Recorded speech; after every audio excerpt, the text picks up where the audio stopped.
Olá pessoal, tudo bem? Vamos agora, cadê? Vamos lá pessoal, nós vamos dar início. Olá pessoal, tudo bem? Pessoal, vamos dar início hoje à nossa terceira live do ano. A primeira live nós falamos um pouco aí sobre os tapings, a segunda live sobre queimados, e agora nós vamos falar, hoje, né, nós vamos falar um pouquinho aí sobre queloides, cicatrizes, né, quais são os mitos, os tratamentos e a prevenção aí em torno desse tema. Tá? Quem perdeu as outras lives, nós temos um canal no YouTube, que é o @CIMED com S, CIMED Campinas, e lá estão todas as lives na íntegra, tá bom? E hoje nós vamos convidar aí a doutora Rita Blanco para estar falando um pouquinho aí desse assunto. Deixa eu conectá-la aqui. Vamos lá. Doutora Rita.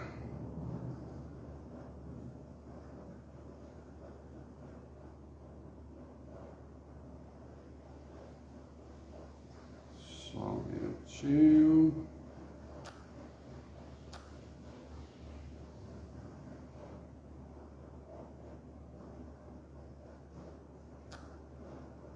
Vamos lá. Doutora Rita.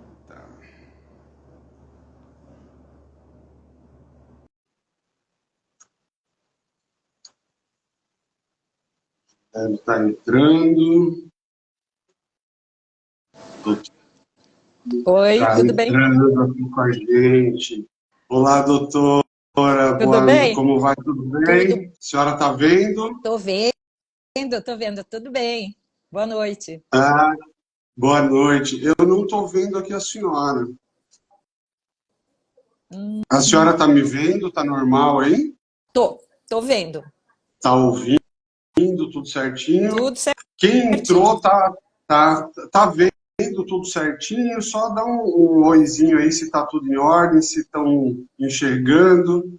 Eu não estou vendo a senhora, mas não tem problema. A gente toca, mas só quem puder aí só dá um oizinho, ver se o áudio tá legal, tá ok, Barreiro, estou vendo os dois, legal. E aí, doutora, tudo bem?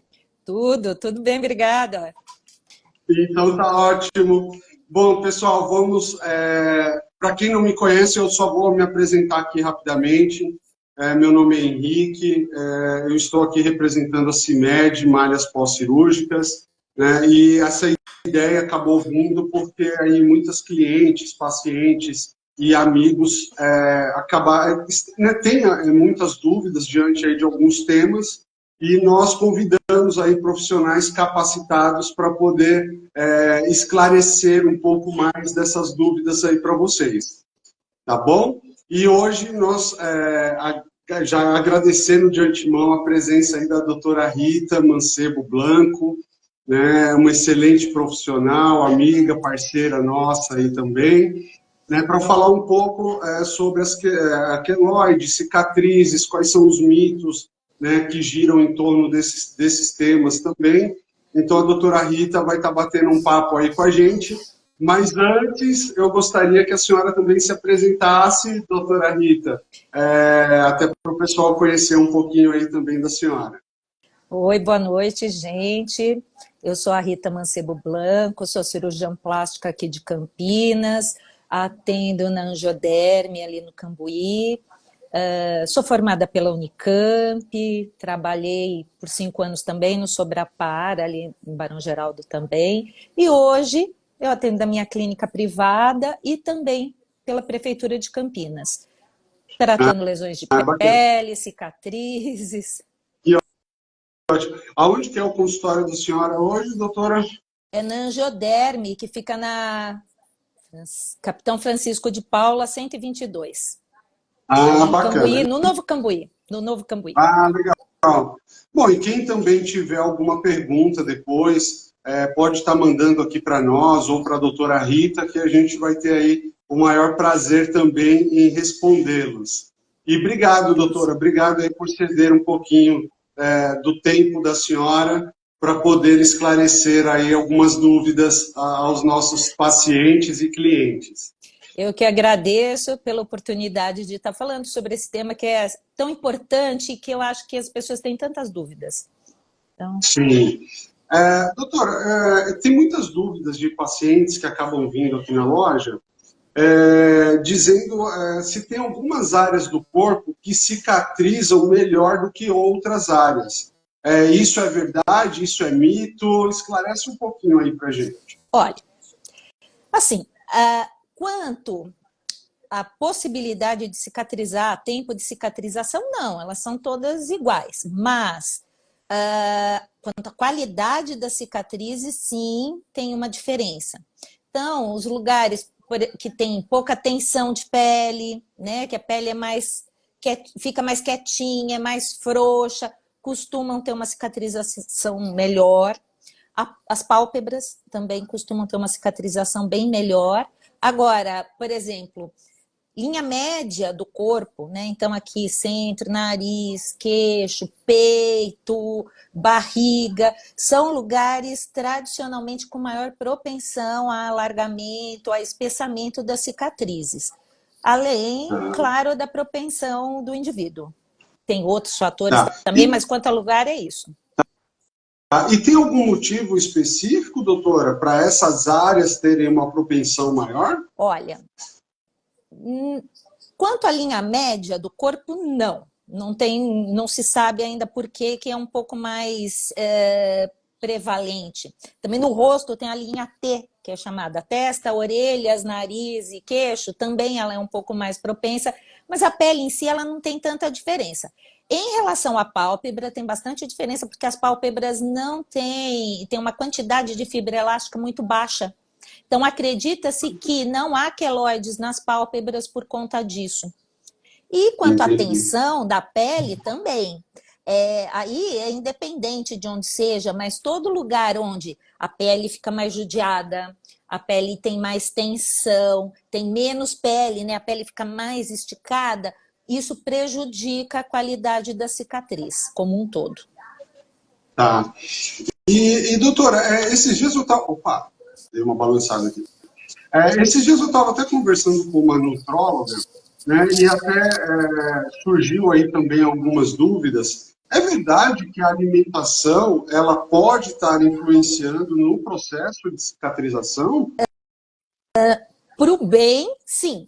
Então, assim, uma alimentação pobre em proteína, né? Seja animal ou vegetal, pobre em vitamina C, pobre em complexo B, vitamina K, vai ter uma alteração sim, vai dificultar o processo de cicatrização, porque tudo isso entra na formação do colágeno, que é a fibra que forma a cicatriz.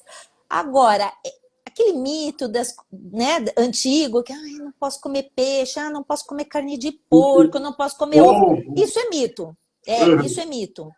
Existe na medicina chinesa alguma correlação, mas medicina chinesa, né, eles não têm uma explicação do porquê que poderia dar algum prejuízo. Na medicina ocidental, que é a que a gente segue, né, a gente não observa nem na prática nenhuma diferença, muito pelo contrário. Os três alimentos, né, o ovo, peixe, carne de porco, eles são ricos em proteínas e em várias vitaminas que auxiliam na cicatrização, então não teria fundamento algum. Tá. Agora, e doutora, frutas, alimentos diretos, fundamental para você ter uma cicatrização boa, uma convalescência de qualquer processo, né? Melhor. Então. E doutora, assim, tem alguma regra que a pessoa consumindo esse tipo de alimentação antes da cirurgia pode ajudar na cicatrização? Ou depois da cirurgia começar a consumir esse tipo de alimentação para que ajude na cicatrização? Né? Inclusive com essa conversa que eu estava tendo com uma nutróloga, ela até me falou algumas questões, né, de estar ingerindo bastante água, estar se hidratando bastante até antes da cirurgia, né, como depois da cirurgia também, que isso é muito importante. Sim. Mas na questão da alimentação, já ter uma alimentação balanceada antes da cirurgia, ela acaba ajudando também a cicatrização? Ela pode ajudar, né? Então, como tudo em medicina, eu fumo, então eu vou ter câncer de pulmão? Não, você tem mais chance de ter, né? Sim. Mas não quer dizer que você vai ter. Então, mesma coisa para alimentação e, assim, né, o indivíduo que está realmente bem alimentado, ele tem uma chance muito maior de não ter complicações na cicatrização do que o mal alimentado. Agora, quanto à qualidade da cicatriz, nem sempre, porque o fatores locais mesmo, né, de manter repouso, cuidar da pele, hidratar a pele, propensão genética, isso é muito mais importante ainda. Então, mesmo em pessoas rígidas, saudáveis, a gente pode ter problemas cicatriciais, sim. Tanto para mais cicatrização, no caso do queloide, né? Das cicatrizes hipertróficas, como também no problema de abrirem os pontos, né? Também. Então, são muitas variantes. E pode ser até que não seja, que não venha a ter algum problema, mas é o que a senhora falou, né? A questão do fumante. A chance acaba sendo maior de ter algum problema. E pode ser que doutora, nunca tenha, né? Pode ser que nunca tenha, mas é aquilo, né? A gente tem que fazer porque a chance de dar certo é maior, né? Então é por isso, são aquelas estatísticas, né? Claro. E tem alguns outros fatores, doutora, que podem estar prejudicando o processo de cicatrização? Tem. Justamente, técnica, né? Para uma cicatriz bonita, o que é necessário? Então, primeiramente, técnica, né? Então, como o cirurgião vai abordar. Por isso que a gente percebe que uma sutura feita por um cirurgião plástico, mesmo um dermatologista, costuma ter um aspecto melhor do que pelo ortopedista, pelo cirurgião geral. É pelo cuidado instrumental delicado que vai usar, de não ficar machucando a pele. Porque a pele machucada, ela vai estimular a ter mais cicatriz ali. Tem os problemas próprios do lugar. Então, assim, queimou a pele ali naquele lugar. Ou junto com a cirurgia fez laser, né, ablativo, que machuca a pele. Não é igual a cicatrizar, assim, cortou com bisturi frio, costurou direitinho, não teve nenhuma lesão na pele. Já é uma pele com um pouquinho mais de lesão, ou um queimado. É claro que tem a condição peculiar, né, da pessoa e o tratamento que ele vai receber, mas é muito mais difícil a cicatrização do que numa cirurgia eletiva. Então, tem vários aspectos. O técnico é muito importante, as condições do local, não ter infecção, ter uma boa alimentação, não ter tensão sobre aquele corte, a pessoa respeitar o repouso, as orientações, né, que foram dadas para a pessoa. Então, essa é a parte assim, do lugar. E aí tem a variante que é a única, assim, que realmente é a mais imprevisível, que é a tendência, né, a qualidade de cicatriz daquele indivíduo, que nem sempre é a mesma. Porque também varia, como varia de lugar para lugar, às vezes a pessoa tem várias cicatrizes bonitas, boas. E justo às vezes na plástica é a que fica ruim, porque é um lugar pior. Pode acontecer. Pode. Apesar de tudo que a gente faz, mas pode. Não, e a gente vê muito aqui na loja, principalmente, né, as pessoas vindo e fazendo comparações. Então a minha amiga teve, quer dizer que eu também posso ter? O da minha amiga ficou assim, será que a minha também vai ficar? Então é o que a senhora falou, depende de vários fatores, né? Sim. Alimentação, a questão física, a questão do cuidado, a questão de cada organismo, né, doutora? Então, não quer dizer que todos vão ter, né? E mesmo aqueles que podem, que tenham uma vida saudável, também pode vir a ter. Então, é uma coisa que é imprevisível, né? É imprevisível mesmo no mesmo indivíduo. Eu já vi casos assim, foram feitas várias lesõezinhas no pescoço. Uma parte delas cicatrizou assim, que não dava nem para ver onde eram as lesões. E outras formaram queloides. Uma do lado da outra, no mesmo indivíduo, feito no mesmo momento, pelo mesmo cirurgião, com a mesma técnica. Então, tem ainda na cicatrização coisas que a gente ainda não tem explicação.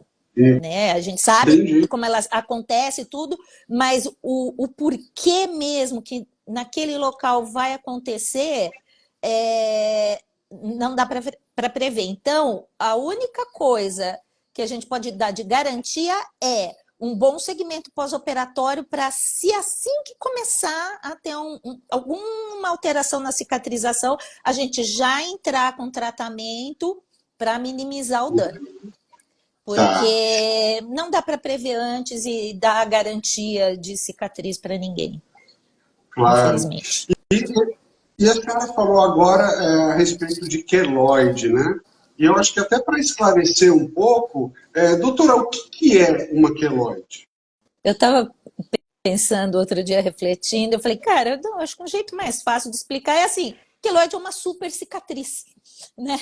Por quê? O queloide é uma cicatriz que não para de cicatrizar. Por isso ele fica grosso, por isso ele fica gordo, né? Existem coisas parecidas com o queloide, existe uma entidade que chama cicatriz hipertrófica, que na verdade, no momento em que ela está acontecendo, é muito difícil a gente diferenciar de um queloide. Existe na técnica, na teoria, mas na prática mesmo, a gente não consegue diferenciar muito bem.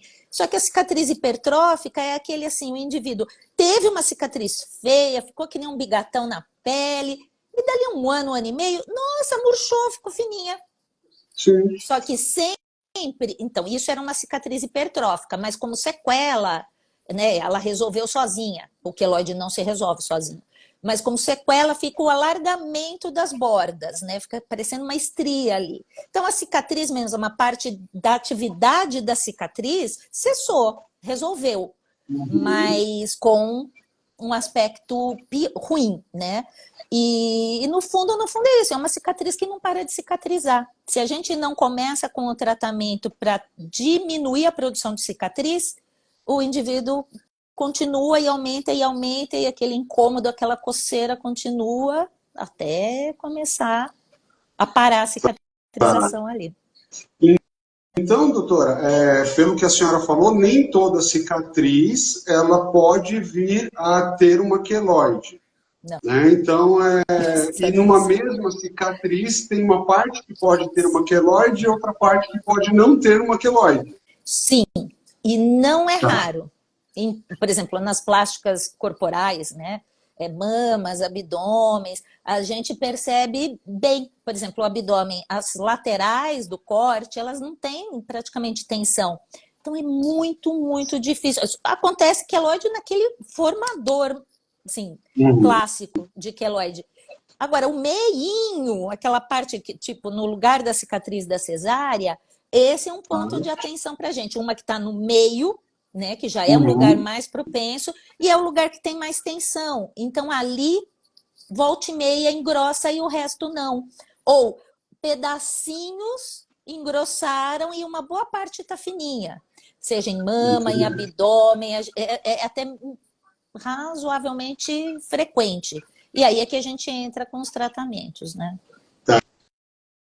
E doutora, tem pessoas que já têm uma predisposição a ter queloide?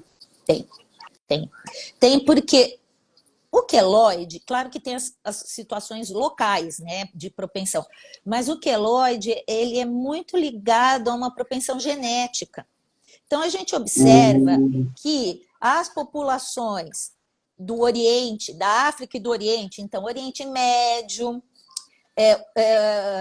Extremo Oriente, Índia, África, tem mais formação. Né? A população nativa. Sim. Agora, aqui no Brasil, nos Estados Unidos, a gente não pode ir atrás disso, não, porque nós somos muito miscigenados. Então, e mais, a maior parte dos brancos que migraram para o Brasil, dos europeus, que assim, tradicionalmente não são as populações mais acometidas. Só que quem foi que migrou para o Brasil, principalmente? Espanhol, português, italiano, que tiveram uma invasão árabe muito importante. Vai estar ali, então, com os romanos que viajaram né? Que invadiram todo o Oriente. Então, com a miscigenação, eles trouxeram o gene. E aí você não consegue adivinhar, né? Então, eu já tive pacientes, né, que, principalmente os negros, têm muito, muito medo, né, de cirurgia, de como será que vai ficar a minha cicatriz. Então, eu explico que, assim, eu já tive vários que tiveram cicatrizes perfeitas, que você não tem nenhuma dor de cabeça. E pacientes louras de olhos azuis que tiveram queloides da grossura do meu dedo. Então, todo mundo, na minha opinião, e aí é a minha conduta, né? Todo mundo é passível de ter.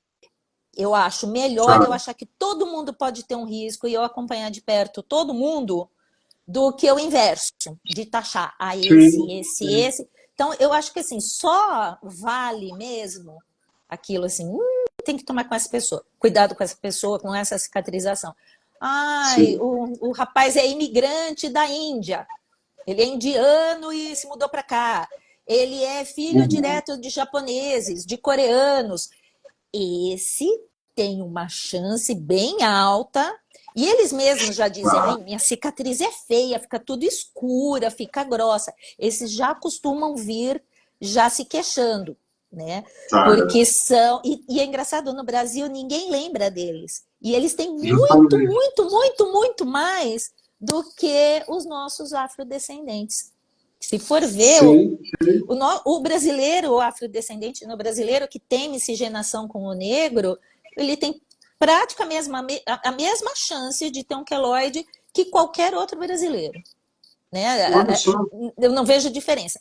Na pigmentação, né, que é a mancha da cicatriz, não, aí já a gente tem que tomar cuidado. Mas no engrossamento da cicatriz, que é o queloide, praticamente a mesma coisa. Sim. Todo mundo, eu falo, nasceu no Brasil, vamos tomar cuidado. Tem que ter, né? Não tem jeito. E tem alguma medida, doutora, que possa estar prevenindo essa queloide? Tem. Assim, vou falar das mais tradicionais, né, primeiro, e depois das que estão chegando agora. Então, primeiramente, né, uma boa avaliação clínica. Então, nutricional, ver como é que estão as proteínas, como é que está, se está com anemia, se não está, como é que está a coagulação, porque tudo isso influencia. Tá, não, tá tudo bem. Beleza. Então, vamos, se são cirurgias, né, que a gente vai programar, uma pintinha, um negócio pequeno, é mais difícil de você indicar malha, mas não é à toa que mama, abdômen, lipoaspiração, até mesmo cirurgia do rosto, não é à toa que geralmente o cirurgião plástico indica uma malha compressiva, porque ela faz parte da gama de tratamentos das cicatrizes. Como ela aperta, ela faz uma compressão sobre a incisão, sobre o corte, faz uma isquemia relativa ali. Então, a produção proteica ali vai ser um pouco menor, um pouco mais lenta, e isso ajuda a regularizar a formação e a direção das fibras de colágeno. A técnica, né, lógico. Existe também gente que usa de rotina a prevenção com fitas de silicone ou gel de silicone, algumas pomadas que hoje em dia ficaram, né, mais famosas, algumas linhas que são de prevenção. Alguns medicamentos manipulados, né, como o tamoxifeno, ele pode ser usado como tratamento e como prevenção. E também, né, aí é o que é um pouco mais recente. A fisioterapia dermatofuncional veio assim, ajudar muito a dermatologia e a cirurgia plástica. E elas pedem, né, existem várias, aqui na região, várias dermatologistas formadas nessa área, e elas pedem para fazer avaliação prévia do paciente, porque pode ser feito algumas sessões de drenagem linfática para diminuir a formação de fibrose no pós-operatório, ultrassom microfocado, preparo mesmo do paciente para a cirurgia. Então, às vezes, uma semana, 2 antes, elas começam com algumas sessões, e aí variados, drenagem linfática, ultrassom, existem alguns lasers que facilitam a cicatrização, que regularizam essas fibras. Então, a gente encaminha para essas profissionais, para elas verem, né, tirarem, como a gente faz, né, a história do paciente, e aí sim ver o que para aquela pessoa pode ser mais indicado para ajudar no resultado. Ah, E olha, bacana. e nesse Pode. pós-imediato, né, que a gente costuma chamar, inclusive, a fisioterapeuta no centro cirúrgico para começar hoje os tapings, né, que muitas pessoas já devem ter Justamente. visto. Eu falo para os pacientes assim, o mais famoso é quando a gente vê em Olimpíada os atletas com aquelas faixas coloridas segurando a musculatura. Aquilo é um tipo de taping, né? E é para eles entenderem o que é. Então, esses tapings existem para diminuir a produção de fibrose, para drenagem linfática, diminuir inchaço. Então, as fitas têm diferença e a forma de colocação, a técnica de colocação também influencia, né, no resultado que se quer. E aí a gente já instala isso imediatamente, ainda com o paciente anestesiado. Já começa o tratamento, que é para ajudar também. Inclusive, nós tivemos a nossa primeira live com a doutora Karina, que está até presente aqui, assistindo, nos prestigiando também. Obrigado, doutora. E ela depois até também mandou aqui uma pergunta para nós, e ela falou muito a respeito do uso do tape, né? Mas o uso ele tem que ser correto, né, doutora? Porque assim, tudo que acaba vindo de novidade, muitas vezes acaba banalizando, né? Então, tem que Como ter realmente uma qualquer... profissional especializada. Exato. E treinada nessa técnica, porque mesmo com a pós-graduação, que dermatofuncional é uma pós-graduação da fisioterapia, é uma especialização da físio, são as meninas formadas, que aí vão fazer o curso, né? E é como se fosse uma residência para o médico, mas além disso, também tem as técnicas, eu uso técnica tal, eu uso tal. Então, é como qualquer tratamento, né? Todos os remédio, qualquer coisa. Na mão de quem sabe fazer, é tratamento. Na mão de quem não sabe ou é curioso, pode ser veneno. Né? Pode Então, ser mais perigoso, né? eu falo que remédio, a diferença só é indicação e dose, para ser remédio ou veneno. Então, as técnicas também. Eu já vi muito pós-operatório prejudicado por pessoas curiosas, né, que se dizem, se apresentam para o paciente como formadas, como especialistas, e depois, pelo resultado, a gente vê que não é bem assim. Então, é bem comum o cirurgião hoje indicar o fisioterapeuta.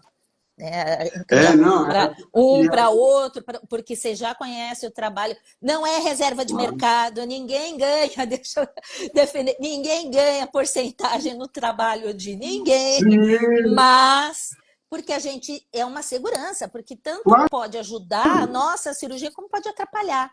Então, a gente acaba encaminhando para aquele que a gente já conhece o trabalho e que sabe que faz direitinho, que faz bem e que vai ser positivo para a pessoa. Não, sem dúvida. Inclusive, a doutora Karina até comentou aqui, né, que alegria ouvir falar sobre as nossas técnicas. Né? E é verdade, porque a gente vê muito... isso há 20 anos atrás, o pós-operatório não era tão visto como é visto hoje, né, doutora? Então, assim, tinha o trabalho da cirurgia, então vai, fica em casa, fica em repouso e tal, mas hoje nós percebemos e nós vivenciamos isso aqui na loja, né, inclusive com o uso da malha correta, né, com a compressão correta, com uma boa, um bom tecido, enfim, que acaba ajudando muito. E eu costumo brincar muito, né, com alguns médicos falando 70% é o médico que faz, 30% é o pós-operatório. Né? Que se também não cuidar do pós-operatório... eu falo que são 3 perninhas, é um tripé. Os 3 têm a mesma importância. O médico, a técnica, com o paciente, né? A natureza do paciente. E como esse pós-operatório está sendo feito. Não adianta você fazer uma cirurgia linda, perfeita, com a técnica perfeita, o camarada virar as costas resolver da cabeça que eu acho que é melhor tomar banho na piscina do que tomar banho de chuveiro. O médico mandou tirar o meu curativo no dia seguinte, mas acho que não, estou com medo de mexer. Vou deixar aí a semana inteira. Justamente. Até, Tudo é equilibrado. Tudo é equilibrado. doutora, tem uma pergunta, inclusive, aqui, Da câmera da hiperbárica. Helenise. A Helenise aí é massoterapeuta, também, a amiga nossa, parceiraça nossa aí também. Ela fez uma pergunta aqui, a da câmera hiperbárica. Sim. Ela ajuda na queloide? No No caso de queloide? queloide, não tenho experiência nenhuma, nunca vi ninguém indicando, mas pela lógica de como é a fisiopatologia do negócio, eu acredito que não. Muito pelo contrário. Porque você aumentar a tensão de oxigênio ali, você vai é exatamente o contrário do que a compressão faz. Você vai aumentar a quantidade de oxigênio ali, né? E aí pode aumentar a produção proteica, a produção de cicatriz. É exatamente o inverso da malha. A malha diminui, faz uma isquemia relativa ali, e aí sim aquela cicatriz se regulariza. O sistema de reabsorção cicatricial do indivíduo consegue alcançar a velocidade da produção. Mas, aí por outro lado, né, o inverso total é a importância da hiperbárica, por exemplo, quando a cicatriz abre, quando tem uma infecção, quando tem tecido desvitalizado. Aí é o tratamento. Né? Então, essencial. cada um no seu quadrado mesmo. Então, aí ajuda. Para o queloide, nunca vi em nenhum lugar, assim, nenhuma discussão de congresso sobre. E usando assim, né, raciocinando, eu acredito que até pelo contrário, que possa até aumentar. Tá. Doutora, só pegando um pouquinho esse gancho da Helenise, se a senhora também puder falar rapidamente, o que é, né, que todo mundo às vezes fala, o meu médico falou da câmera hiperbárica, ou minha amiga também fez, eu não sei se eu vou precisar fazer.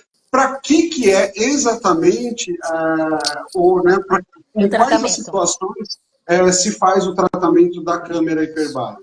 Então, a câmara hiperbárica, bom, agora depois do Covid, que teve um monte de gente, os pacientes que ficaram 3, 4 meses internados, quase todos fizeram hiperbárica para fechar as escaras, né? Aqueles buracos que acontecem na pele pela pressão de ficar muito tempo deitado, né? O osso acaba pressionando a pele e abre feridas.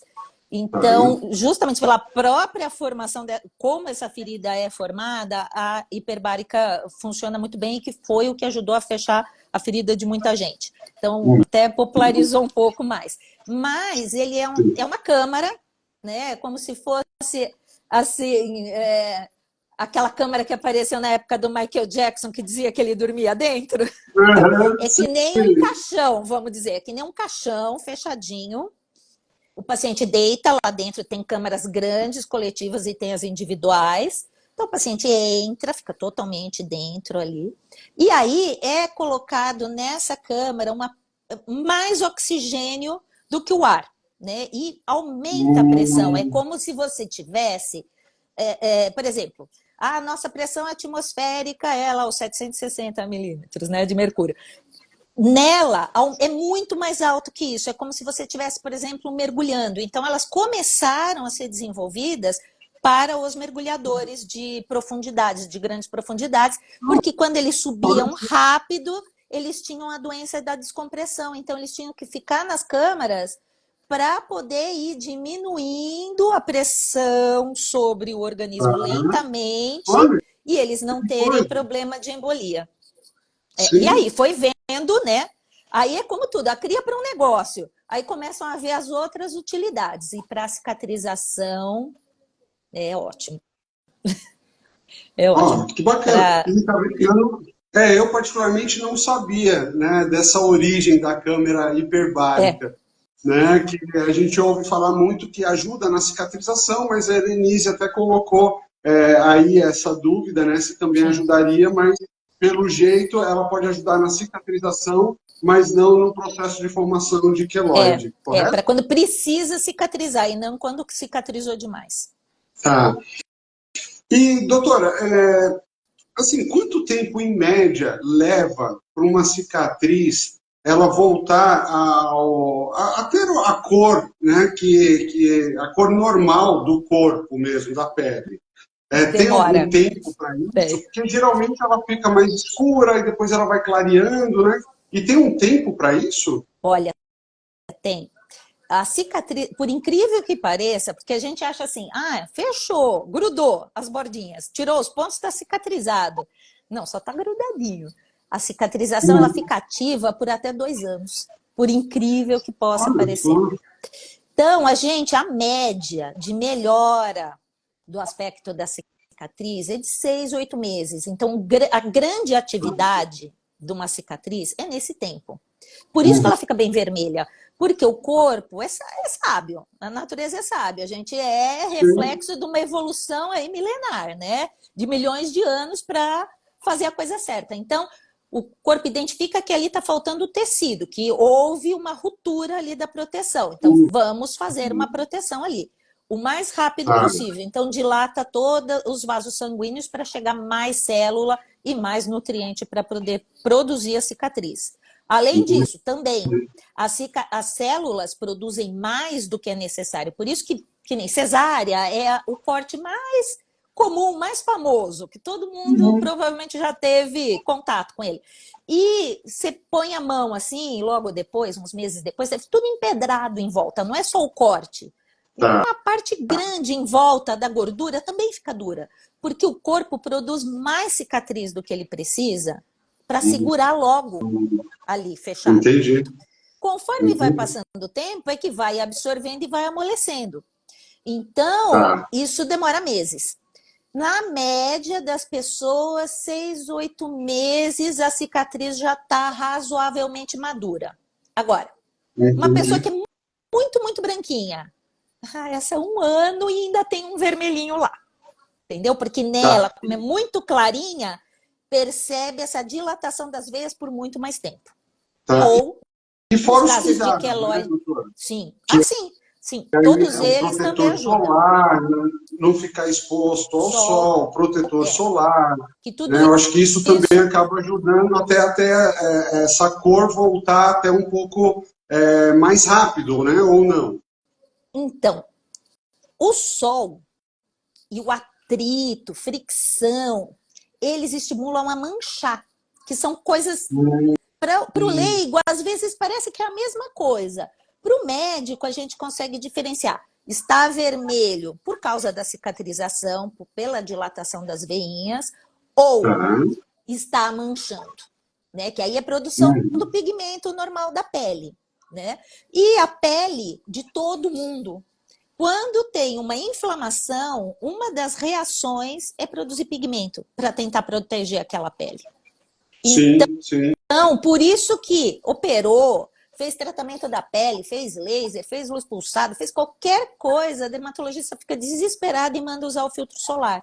Por quê? Você está com a pele, ou mesmo limpeza de pele, que fica vermelhinho, enquanto está vermelho, não tome sol. Tem que usar filtro solar, tem que usar chapéu, tem que usar guarda-chuva para fazer sombra. Porque quanto menos estímulo, menos chance tem de manchar.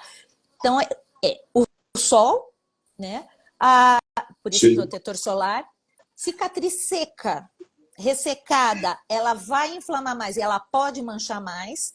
Então, e ela vai coçar, e você vai coçar e arranhar e vai inflamar mais, e ela pode produzir pigmento. Então, por isso que a gente fica obsessivo ali na solicitação de passar hidratante mesmo. Tanto a cicatriz, a qualidade da cicatriz fica melhor na pele hidratada, como a chance de manchar também é menor. Então, Olha a gente só. precisa acompanhar essas duas coisas. Tá. E essa hidratação, doutora, ela já pode começar logo depois da cirurgia? Já pode começar a ter esse tipo de hidratação? Ou tem um tempo para que comece a hidratar essa cicatriz? Pode imediatamente, né? Assim, no dia à noite, no dia da cirurgia à noite, pode. Desde que não se tenha usado fitas de contenção da cicatriz. Então, por exemplo, taping é cola. Se você passar hidratante, o hidratante tem óleo, vai soltar. Tá. Micropor, o ponto falso, né, que a gente chama microporagem ou esparadrapagem X, que é para Uhum. diminuir a tensão na cicatriz. Também, se você Sim, passar hidratante ali, vai soltar tudo.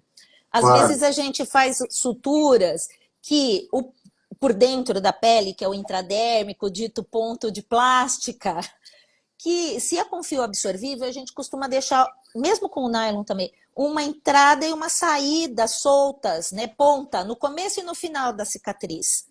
E a gente prende com Entendi. micropor para ele não escapar. Se a pessoa usar muito hidratante naquela região, vai soltar e vai acabar escapando. Vai acabar Então, escapando.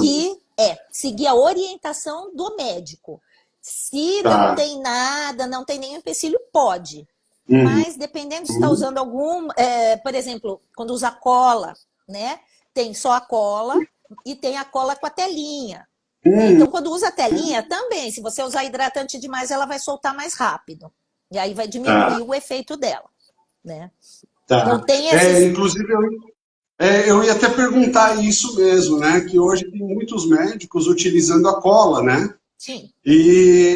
A cola, na verdade, ela acaba ajudando na cicatrização ou até mesmo no processo Olha, de formação de queloide? sim.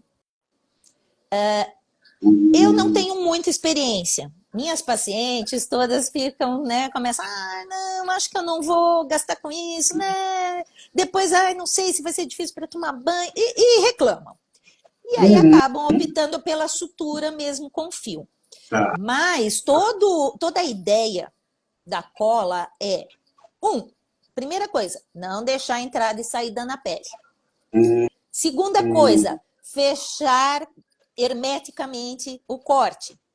Então, a tensão no corte vai ser menor, principalmente quando se usa essa telinha junto. Então, ele fica um curativo, vedando aquele corte e segurando a tensão. Então, ele cai com mais ou menos 10 dias, que já, por esse tempo, já firmou bem o ponto. Então, a chance de ter abrirem os pontos porque a pessoa forçou, diminui muito. E até mesmo para sim, sim. recuperação, para aspecto como um todo. Por exemplo, tem gente que às vezes dá uma mexida, não abriu o ponto, mas sangrou de novo o corte. E vai fazer uma Hum, casquinha em cima do corte, entre justamente. os pontos. Já vai aumentar a chance de, naquela região, a cicatriz ficar mais larguinha ou ficar que nem um furinho. Então, Tá, tá. ali já prejudica um pouco.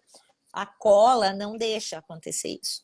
Então, como um todo, a cicatriz vai ficar mais Entendi. lisa. Entendeu? Então, sim, Tá. tem vantagens.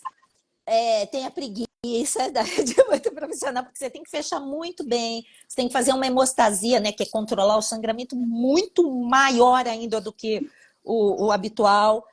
Porque Hum, se tiver algum sangramentinho, não vai ter por onde sair, aí fica o coágulozinho lá dentro.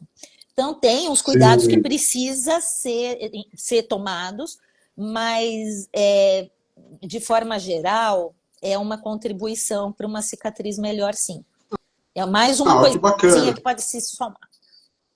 Justamente, que pode somar e às vezes a gente não está falando nem de preço, né? Está falando de valor, né, É, doutora? Que às vezes as pessoas não querem estar gastando, já gastaram muito, então a cola acaba tendo um custo um pouco é. maior, mas também pode ter uma prevenção que acaba valendo a pena no final de tudo aí, né? Eu ri, Henrique, porque eu sempre falo para os pacientes que toda cirurgia tem seu custo e seu benefício, teu custo e teu benefício. O custo não é só o preço. O preço é uma partezinha do custo. É a Justamente. dor, o quanto você, não é? É a dor, o quanto você vai ter que ficar, né, sem trabalhar ou mais quieto, todo o pós-operatório, a chance de Hum, cicatrizes, do resultado não ser aquele que você queria, e acontece por melhor que se faça. Então, justo.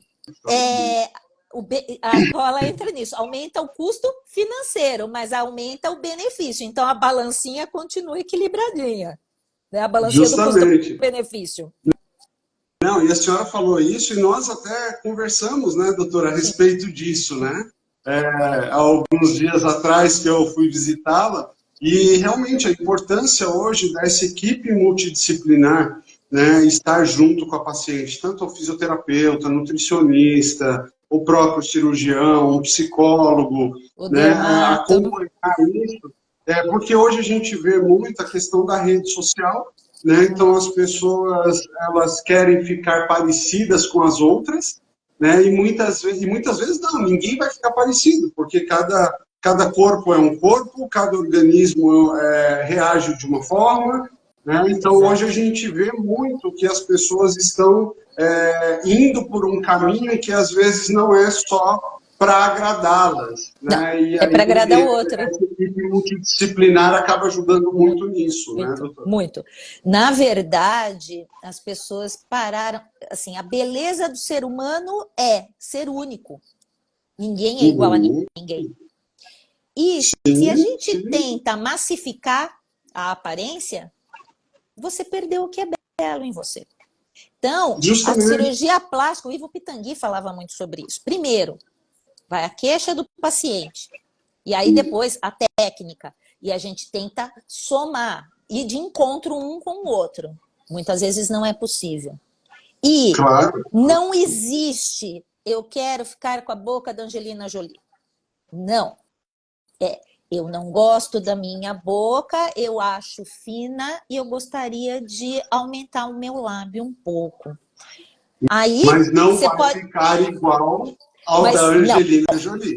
vai ser a sua boca mais grossa.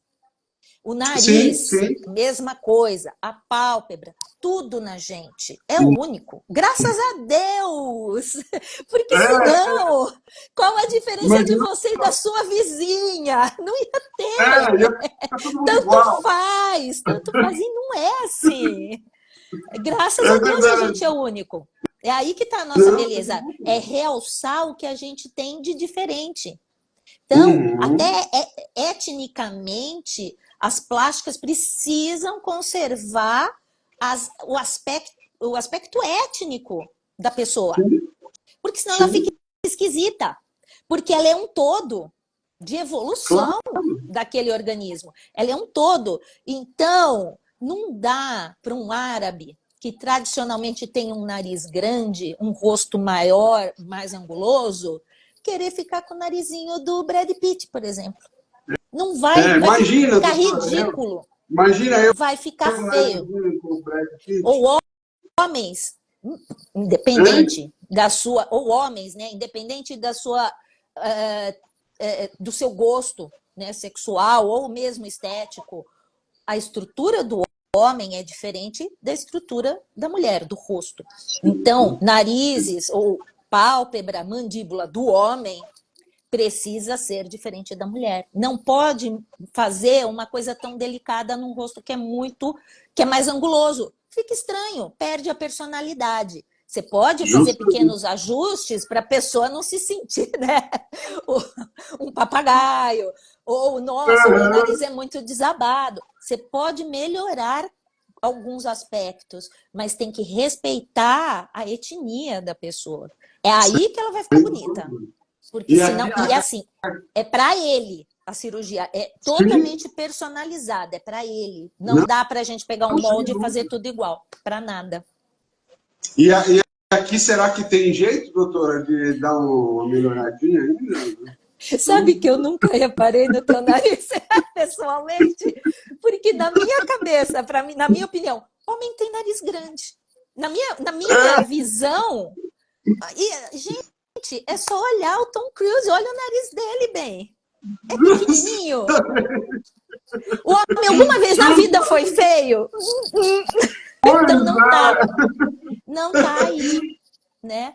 Ou eu sempre falo, nariz é uma coisa, né, que assim, na verdade, exemplifica bem outras coisas também, né? Mas eu sempre falo, quando vem alguém consultar tudo, eu falo assim, filha, se nariz fosse problema, Gisele Bündchen não seria quem ela é Justamente, linda, justamente.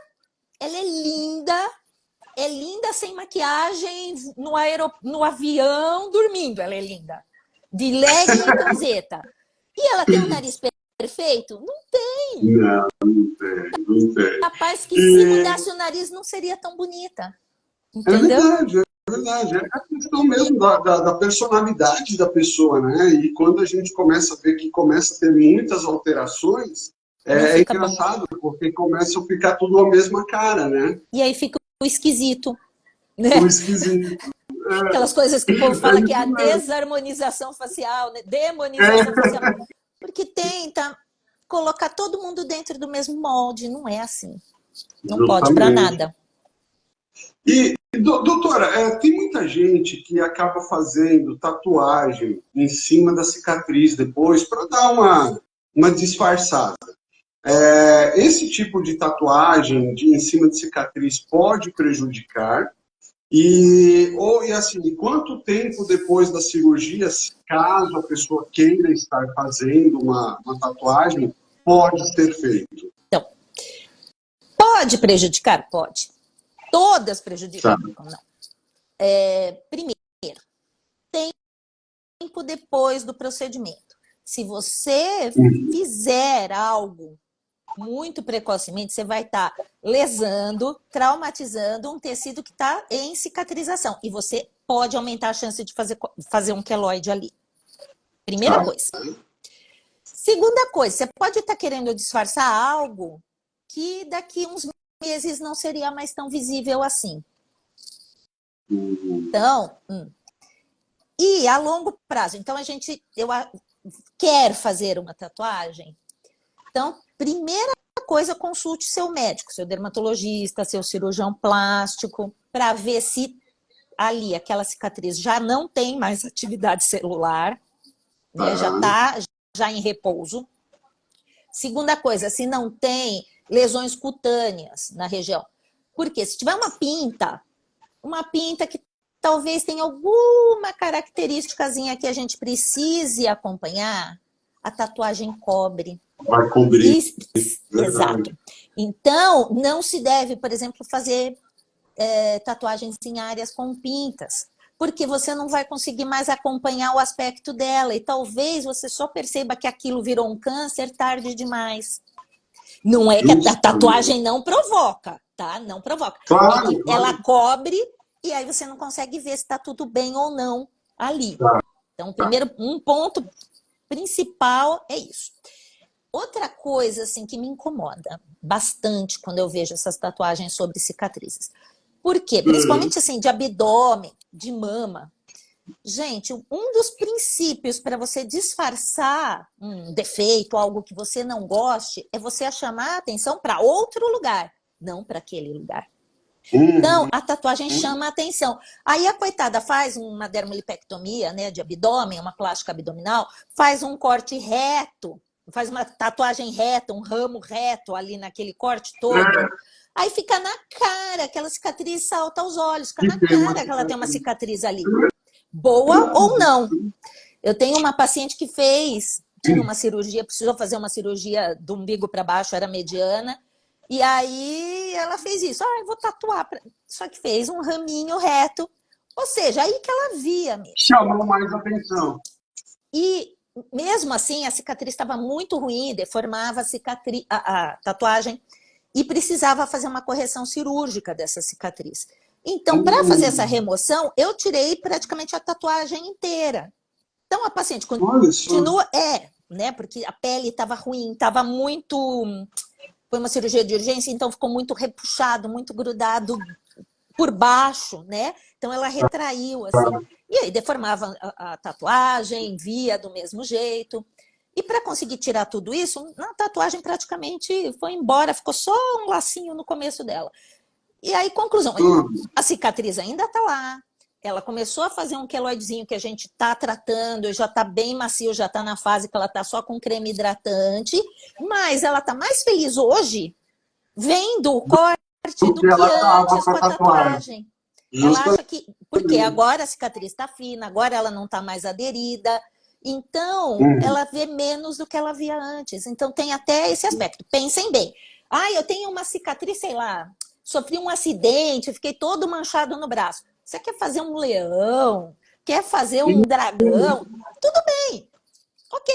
Porque não é uma coisa que é para cobrir. É um desenho que você faria mesmo se você não tivesse aquilo, aquela cicatriz ou aquele problema. Mas essas tatuagens específicas acompanhando a cicatriz na minha opinião, e de muita gente que eu conheço, chama mais atenção ainda do que disfarça. Né? Mas É verdade, é verdade. O problema da tatuagem, enfim, esse é o estético, mas como acompanhar essa pele, né, as lesões sob essa pele, e 2, só fazer depois que essa cicatriz já está em repouso para não atrapalhar esse processo. Aí. Tá. E geralmente isso tem algum tempo, doutora? Depois da cirurgia? Tem. A média é 6, 8 meses. Né? Assim, a média geral de maturação de uma cicatriz. Agora, engrossou, começou a fazer queloide, começou a fazer cicatriz hipertrófica. É 6, 8 meses depois que esse tratamento para cicatriz terminou e que sua cicatriz está fina. Então, pode ter 2 anos, 3 anos, independe. Por isso que eu falei que é importante a pessoa ir ao médico antes para mostrar, para o especialista de pele, seja o dermatologista ou o cirurgião plástico, para mostrar. E aí, posso fazer uma tatuagem nessa região? Aí a gente olha e fala, pode, ou não, tem cicatriz, não tá boa, tá ativa, espera mais um pouco. E aí a gente vai acompanhando, até tá liberado. Não, ótimo. Ótimas dicas. E falar em dica, doutora, qual é a dica que a senhora daria hoje para quem vai fazer uma cirurgia plástica para que tenha uma boa cicatrização? A gente já abordou mais ou menos isso, né? Então, é assim, uma avaliação pré-operatória completa. Antes, minha opinião para tudo. A gente, o mundo hoje, a gente esqueceu o que é alimentação, né? Então, vai no mercado, compra tudo pronto, tudo na caixinha, só bota no micro-ondas ou bota para esquentar na panela. Pô, isso não é comida, é fórmula. Não é comida. Olhe ali nos ingredientes tudo que tem. Não é só ingrediente que a gente tem em casa. E o corpo não evoluiu ainda, não se desenvolveu para absorver essas substâncias. E tudo isso pode ir acumulando, pode trazer malefícios que a gente ainda desconhece, porque é tudo muito novo. A química, como ciência, ela é do final do século XIX para cá, então século XX. Tem 100 anos que a gente está... Então, a gente ainda não conseguiu ver todos os reflexos. Muitas substâncias foram desenvolvidas há 10 anos, 5 anos atrás. E a gente não sabe ainda todos os efeitos. Então, primeira coisa, estou pensando em tratar a pele, estou pensando em fazer uma plástica. Amor, seja mais saudável. Primeira coisa, seja mais saudável. Então, comece no básico. Cuide da sua pele, não tome sol, né? Diretamente no rosto, nas áreas muito expostas, use hidratante, use protetor solar, coma direitinho, coma verdura, coma legume, fruta, come balanceado, faça exercício. Se hidrata, pelo amor de Deus, né? Que ninguém toma água. Se hidrata corretamente, faça exercício. Pronto. Faço isso. Estou incomodada. Aí sim, porque você já faz o mínimo, o básico, para qualquer tratamento dar certo. Aí sim. Aí vai para avaliação pré-operatória, né? Que a gente vê o geral. Vamos ver, às vezes a pessoa não sabe que ela tem algum problema de coagulação. E a gente descobre na avaliação. Eu já tive paciente que hipertensa, queria fazer plástica do abdômen. Coisa de todo dia. Não, ia de todo dia. Normal, ela geralmente, a gente chama de asa 2, que é o paciente com uma doença crônica compensada. Risco anestésico baixo, baixíssimo. Mas... veio os exames, só que lógico que você tem que fazer exames pré-operatórios. Vieram os exames e eu vi o quê? A função renal dela estava normal, mas o laboratório fez gráfico e ela, anos, fez sempre os exames no mesmo laboratório. E eu vi que coisa de 1 ano para cá, a curva, exatamente, que era sempre estável, começou a subir. Eu falei, opa, hipertensa, não é normal subir. Vamos consultar um médico, né? Vamos consultar um nefro. O máximo que vai acontecer é postergar sua cirurgia em 1 mês, falar que tudo bem e que foi erro de laboratório. Isso tem quase 3 anos. A paciente demorou 1 ano e meio para compensar do rim.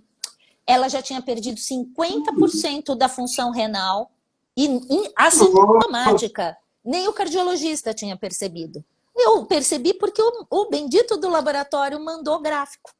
Porque pelo número, exatamente, estava ainda dentro da faixa normal. mas ela era muito mais normal há um ano antes. Então, ela já tinha Sim. perdido uma boa parte de função renal, demorou 1 ano e meio para a nefrologista liberar ela. Quando liberou, na indução anestésica, a menina fez uma arritmia. Então, por isso que precisa escolher direito com quem vai tratar. Onde você vai operar? É dentro da clínica do médico, sem ninguém cuidando de você? Ou não, é dentro do hospital, com anestesista, com todos os aparelhos. Por quê? Quem percebeu isso foi o anestesista. Eu estava lá preenchendo meus papéis, ele veio... Ai, Rita, preciso falar com você. A paciente meio sedadinha ainda tinha tomado Dormonide. A mulher com uma baita arritmia. Claro que não vai começar a cirurgia. Não é? Gente. E tinha avaliação. E como ela era hipertensa e estava tudo bem, estava tudo bem. Só que não tinha ido atrás do teste de esforço, de outras coisas. Aí foi para o cardio com essa cartinha, o relatório, os exames do que aconteceu. Conclusão. Aí, aprofundando mais nela, ela não consegue compensar essa arritmia e o cardiologista falou assim, olha, se conforme do jeito que a senhora está, plástica não é para a senhora.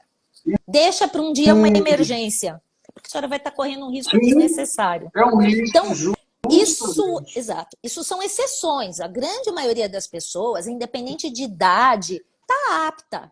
Porque a gente hoje tem bons tratamentos para a maioria das coisas e bons exames de diagnóstico, para prever problemas, né? Mas é fundamental. Então, sempre, ver a idade, ver o que tem, para a gente ver que exames que precisa. Também não adianta fazer um calhamaço de exames e o camarada não saber por quê e não saber o que fazer com o resultado.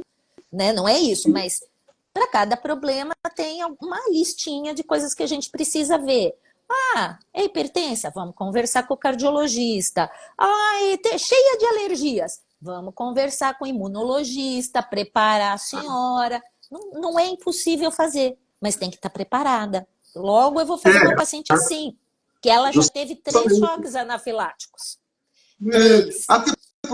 Até porque a cirurgia plástica é uma cirurgia, né, doutora? Não é só... Não é cabeleireiro que você corta o cabelo e daqui um mês já está melhorzinho. Justamente. É isso mesmo. Agora, doutora, porque daqui a pouquinho a gente vai encerrar, porque senão daqui a pouco o Instagram também derruba a gente aqui. Mas é rapidinho, até a Helenise comentou que uma paciente dela fez a câmara hiperbárica antes da cirurgia e teve uma recuperação assim excelente.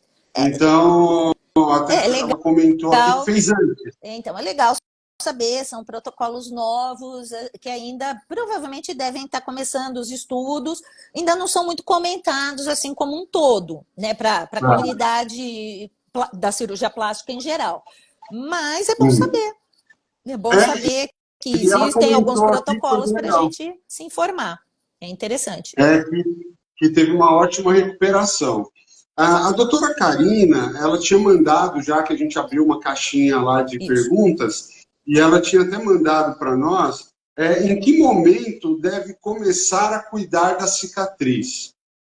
No dia da cirurgia. Antes da cirurgia. Sempre. Para cada fase tem um cuidado. Então, tem o tempo do curativo, tem o tempo da imobilização, se possível, né, da microporagem, da hidratação da pele, assim, não exercitar, não forçar aquela pele. Então, para cada cirurgia, a gente indica e dá uma orientação específica. E também para cada pessoa. Porque se é uma pessoa formadora de queloides, por exemplo, uma das prevenções, e existe prevenção, uma das prevenções é beta-terapia, que é um tipo de radioterapia. Então, a pessoa se planeja antes, marca na clínica e vai fazer a partir do dia seguinte do corte cirúrgico. Aí, o radioterapeuta é que avalia... E o radioterapeuta é que avalia quantas sessões serão necessárias e do quê. Existe beta-terapia e existe radioterapia. Então, tanto serve para tratamento, eu não costumo indicar muito para tratamento, mas como prevenção ajuda bastante. Então, aquela pessoa que forma muito queloide, dá para ela operar, dá para ela se tratar. E dá para ela evitar ou diminuir essa cicatriz. Mas precisa parar antes. E a doutora Karina até colocou agora aqui, comentou, falou, essa pergunta é um clássico, né? Todos os pacientes me perguntam. Então, quando tem que começar a cuidar da cicatriz. Então, logo, é antes e depois da cirurgia, né? É, é, o tempo todo. E eu ouvi direito o que os profissionais estão te falando. Ninguém está falando por falar, falando porque é bonito, está falando porque Sim, conhece aquilo, tem experiência e já tem uma vivência do que dá mais certo ou não. Ai, mas eu não estou me dando claro. com esse tratamento. Conversa. Ai, isso daqui eu não estou gostando. Tá bom, vamos conversar, vamos ver o que, que dá para fazer juntos. O que não dá para E resolver da por isso, cabeça. e por Que isso aí fica a ruim. importância de um bom pré-operatório, né, doutora? De uma boa Pré e pós. avaliação pré-operatória, né? Pré e Pré e pós. pós. Mas, Segmento o, constante. e eu acho que o pré-operatório, uma boa avaliação, acaba, por exemplo, Ajuda. esse caso que a senhora acabou de citar, né, acaba prevenindo aí um problema muito maior do que se não tivesse um bom pré-operatório, Sim, com certeza.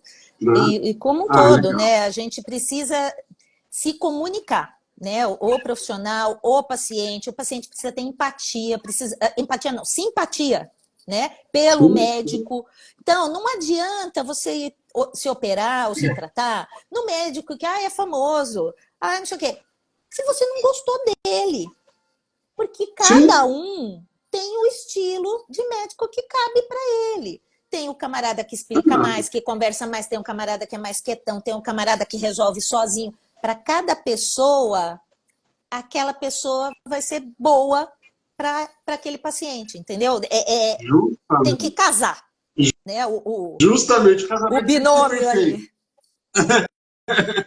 Doutora, olha, o pessoal está aqui elogiando que essa live foi maravilhosa, parabéns. Nossa, foi uma aula, né? A senhora deu uma aula aqui para nós. Eu só tenho a agradecer Imagina, eu que muito, agradeço. muito mesmo. Eu acho que a gente vai precisar depois fazer outras, né? Porque realmente foi algo aí que foi Parte 2. muito legal. É. Parte 2, né? E foi muito, eu acho que esclarecedor, né? E não de uma forma técnica, eu acho que de uma forma onde as pessoas realmente possam estar entendendo, né, o que é, como é, a prevenção, como cuidar, enfim. Então, eu só tenho a agradecer mesmo, né, pela aula aí que a senhora deu. Aqui tem gente colocando a verdadeira aula mesmo, excelente. Obrigado, Ângela. Não, e até E a vamos, gente, eu acho que assim, a gente pode se dispor até, tanto o pessoal que assistiu, ou eu assisti, gostei, divulgar, e mandar perguntas que a gente responde, né? claro, Às vezes, claro, como não deu claro. muito tempo, né? Mandar alguma dúvida, alguma pergunta, a gente responde, ou junta conteúdo para fazer uma segunda parte, Sem né? sombra de dúvidas, nós estamos aqui à disposição, então tem aí o Insta da doutora, tem o nosso aqui também da CIMED, pode estar enviando as dúvidas, e se tiver também sugestão para as próximas lives, inclusive a gente já tem uma live já agendada, vai ser para o dia 6 com a doutora Tatiane Totti, a gente só está ainda definindo aí o tema, mas eu vi que ela também entrou aqui, e então dia 6 vai ser com a doutora Tatiane Totti. Mas, doutora, muitíssimo obrigado. Obrigado pela aula, obrigado Que pelo agradeço. tempo, Obrigada. foi tudo muito esclarecedor. Ao Luiz aqui também, parabéns, Rita, excelente live. Obrigado, Luiz. Obrigada, Luiz. Obrigado, pessoal, Obrigada. por ter também nos assistido. Quem não conseguiu pegar a live aí desde o início, vai estar no nosso canal do YouTube, tá? @CIMED com S, CIMED Campinas. Então, as nossas lives desde o início do ano estão lá. E o que vocês também tiverem de dúvidas, podem encaminhar para nós. Doutora, mais Isso. uma vez, eu não canso de agradecer. Obrigado, obrigado aí mesmo por tudo. Obrigada. E com certeza em breve a gente vai estar fazendo aí também uma outra live com outro assunto e mandem também sugestões. Isso. Eu que agradeço a oportunidade de estar conversando sobre um assunto que tanta gente tem tanta dúvida, né? E todo dia a gente tem que explicar do zero para todo mundo. Tá Justamente. bom? Tá joia, doutora. Prazer. Obrigado. Tá Uma bem. boa noite para a Boa senhora, noite. bom descanso. Obrigada. E com certeza vai ter uma parte 2 aí. Tá bom? Obrigada. Obrigado, Estamos à pessoal. disposição. Obrigado. Obrigado, pessoal. Um abraço. Tchau, gente. Tchau, tchau.